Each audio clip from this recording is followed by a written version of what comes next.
A week before the draft, I found myself irritable. I couldn't sleep. I was getting up at 3 o'clock in the morning, going over to my desk at home, turning on the light, writing statistics, memorizing numbers, names, positions, you name it. I was physically ill. I think I actually did have some sort of bug. I don't think it was solely from the pressure of drifting, but I was sick. They're activating all of these systems. The serotonin system associated with dread, as well as the initial high associated with the reward. The norepinephrine system associated with their high levels of arousal, vigilance, and sort of extroversion. And the dopamine system starts to get activated when they're starting to be reinforced or rewarded.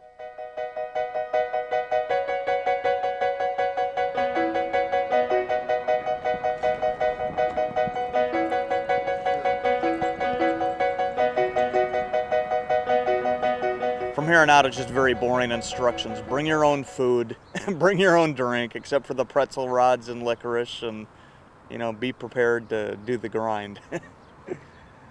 And I'll probably bring him a thermos of coffee, or pack him one, because he'll need the caffeine because he won't get much sleep. I have the dream about I've gone back to graduate school and I forgot to show up for courses. But the dream that really cuts to the quick, the dream that just almost is satanic in its fury, and I've just woken up in cold sweats, is the idea that I'm about to go into my draft. I'm dreaming.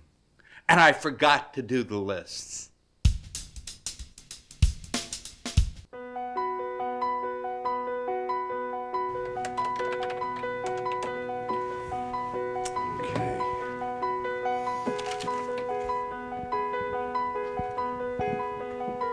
I know going in that I'm not going to end up with a Sammy Sosa or a Bonds or a Luis Gonzalez. I'll certainly bid on them, and if they happen to fall into my lap, I'll take them. But with only 55 cents to spend and 8 spots to fill, I can't really toss it all into one player.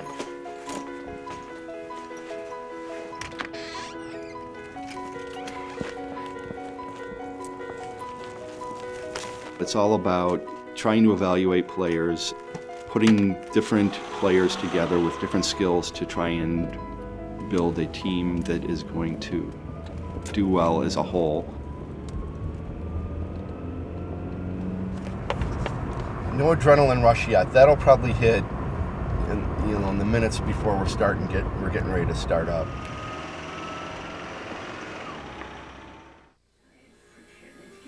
I remember having a girlfriend once who just didn't believe that I had to go somewhere and do this all day. Like, she thought I was, had another girlfriend or something.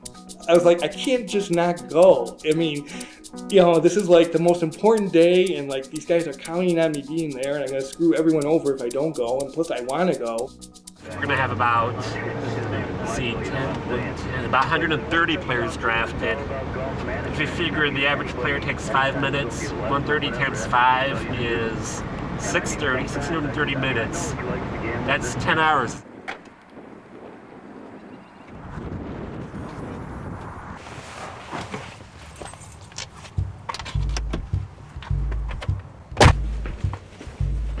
We're all set up, and then I looked at the seat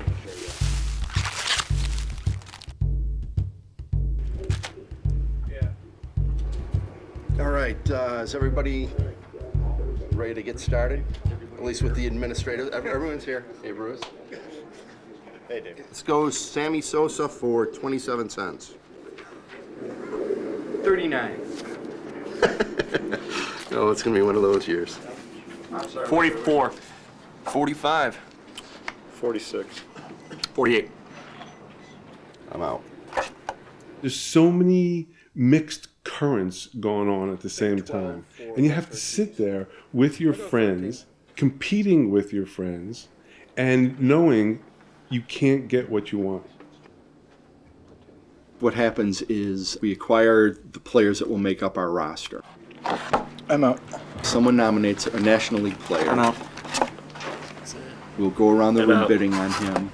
Out. Eventually, all the teams except for one will have dropped out, and that player becomes part of that team's roster. Let's go 7 cents for Roberto Alomar. 12. I'll go 21. 22. 26. 27. 28. 30. I think I take the approach of looking at each position I need to fill. What's the lowest ranked guy on my list that I'd want to settle for at that position? If the guy on the top of my list for that position is being bid up and it's well beyond what I would want to pay for, I have no problem dropping out on him, as long as I know there's a cushion there of some other guys I can fill that position from.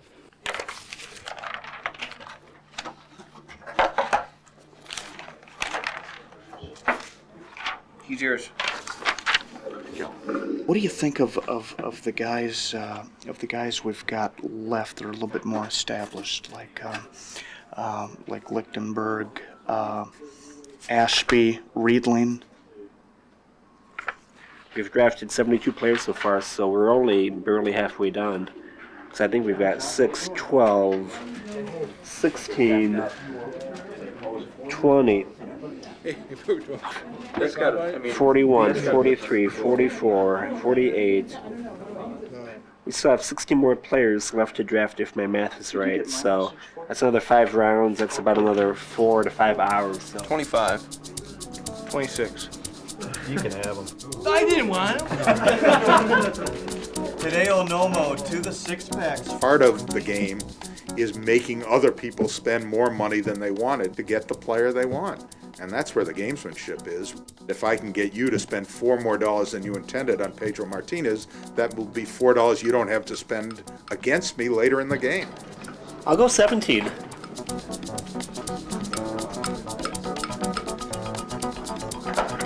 He's yours. Okay. I got him? 17 to Paul. Cool. How about Jeff Jenkins for a penny? 2. 3. 4.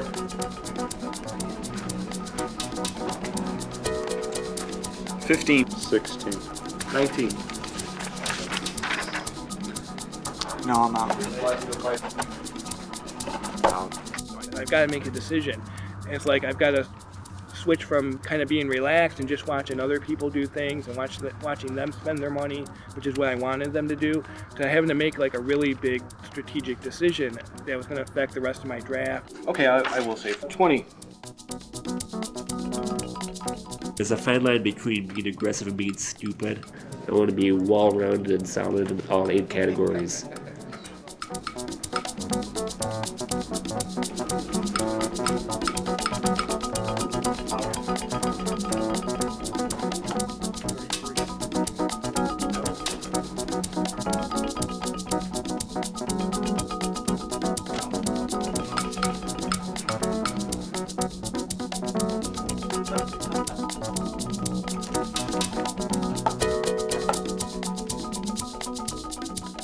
My eyes are jumbled already. I guess this is the David Copperfields. That's the really, really good team in this league. Well, I can see why. You got Lance Berkman for a dime. Guy's got more extra base hits than any switch hitter in the history of baseball. How did he know about this guy? Very good. He may get a job as a GM someday. 6-packs here. He's getting pretty close to that cap. He's got a pretty good club here too. He's got Brian Giles and Bobby Abreu. That's a pretty good start. D.A. Paul Meisters. Boy, he's way under the cap. Is there a cap thing? Is this like the NFL or something? Great. All right, let's see who he's got in here. Oh, he got Paul LaDuca for a penny. Paul LaDuca should have been in the top 10 in the MVP voting, and this guy gets him for a penny. Boy, that's pretty good work there.